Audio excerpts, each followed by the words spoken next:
তোমারি দুনিয়ায় দুশ্মনী নীলা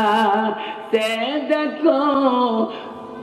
মুসলমান সে দেখো রহমান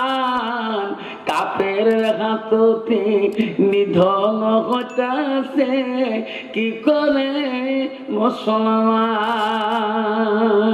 কোরআন ভুলিলাম হাদিস ছাড়িলাম হাদিস ভুলিলাম কোরআন ছাড়িলাম তাই তো এত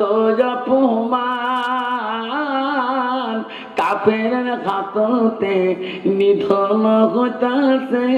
কি করে মুসলমান মাদ্রাসাও ভুলিলাম মসজিদ ছাড়িলাম মসজিদ ভুলিলাম মাদ্রাসাও ছাড়িলাম